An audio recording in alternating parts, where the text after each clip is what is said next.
أهلا وسهلا بكم أعزائي المشاهدين في قناتنا أسرار التاروت.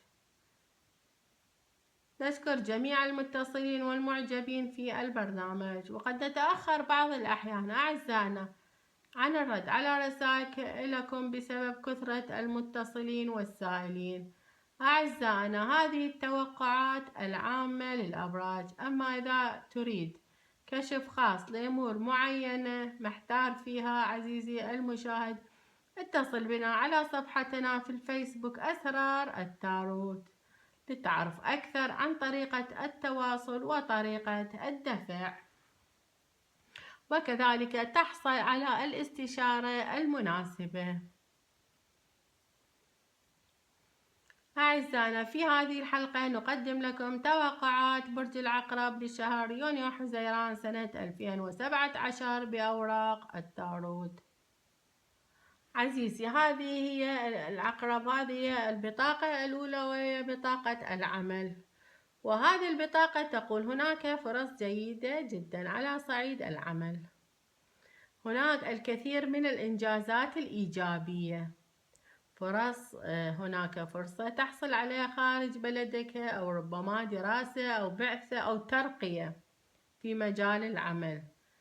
تقوم بجمع المعلومات المفيدة والمهمة حول هذه الأمور وكذلك كيفية الإنجاز.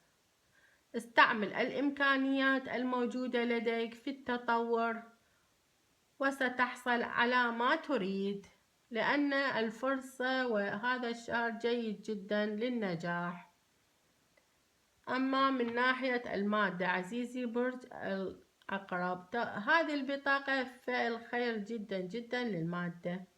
هناك ظروف مادية غير جيدة قد مررت بها سابقا، وفي هذا الشهر سوف تشهد تحسن كبير وملحوظ من المادة، ولذلك أهم شيء هو أن تنجز عزيزي العقرب، انجز قدر ما تستطيع، لأن الفرص الجميلة في انتظارك.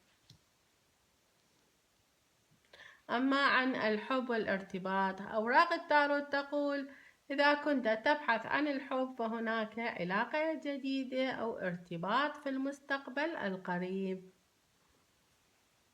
ربما تجد هذا الحب في العمل أو في مواقع التواصل الاجتماعي أو ربما في مناسبات اجتماعية.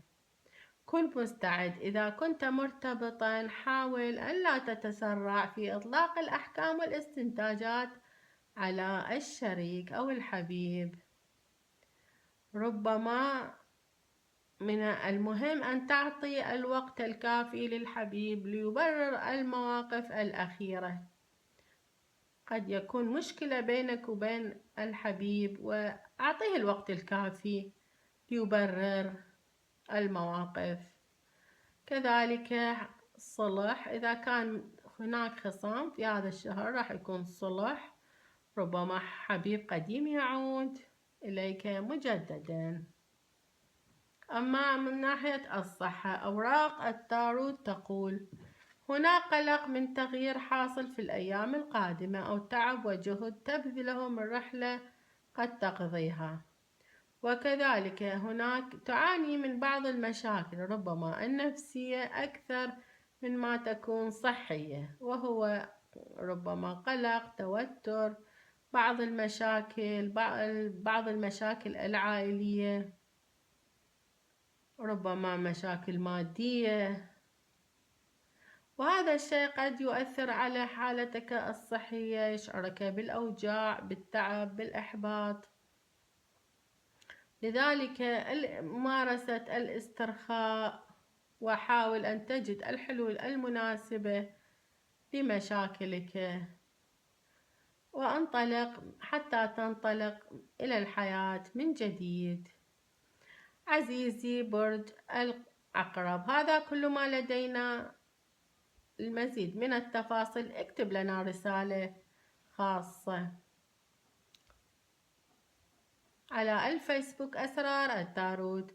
كانت معكم ست شروق، خبيرة التاروت في العالم العربي والأوروبي، وشكرا للمتابعة.